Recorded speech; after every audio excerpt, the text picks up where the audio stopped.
আফগানিস্তান ও পাকিস্তান সীমান্তে আবারও জ্বলে উঠেছে যুদ্ধের আগুন। পাল্টাপাল্টি হামলা, বিমান থেকে বোমাবর্ষণ এবং সরাসরি সম্মুখ যুদ্ধের ঘোষণা দক্ষিণ এশিয়ার ভূ রাজনীতিতে তৈরি করেছে নতুন অস্থিরতা। ইসলামাবাদ প্রকাশ্যে আফগান তালেবান সরকারের বিরুদ্ধে যুদ্ধ ঘোষণা করেছে, বাড়ছে উদ্বেগ।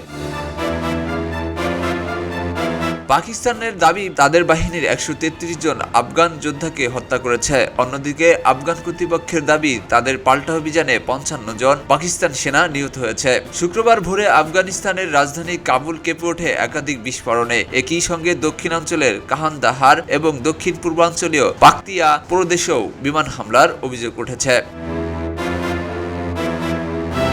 পরিস্থিতি আরও উত্তপ্ত করে পাকিস্তান সামরিক বাহিনী শুরু করেছে অপারেশন গজব লিল হক।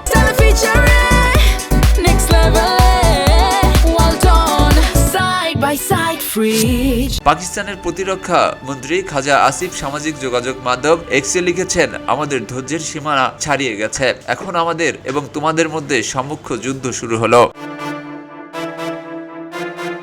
অন্যদিকে আফগান তালেবান সরকারের মুখপাত্র জাহিবুল্লাহ মুজাহিদ জানিয়েছেন, পাকিস্তানের প্রাণঘাতী বিমান হামলার প্রতিশোধ নিতেই তারা এই পাল্টা আঘাত হেনেছে। আফগান বাহিনীর দাবি, সীমান্তের ওপারে 1 ডজনের বেশি পাকিস্তান সেনা চৌকি দখল করা হয়েছে। এদিকে তোরখাম সীমান্তের কাছে একটি শরণার্থী ক্যাম্পে মটর সেলের আঘাত হানার ঘটনায় আহত হয়েছেন অন্তত 7 জন বেসামরিক নাগরিক, যাদের মধ্যে একজন নারীর অবস্থা আশঙ্কাজনক বলে স্থানীয় সূত্র জানিয়েছে।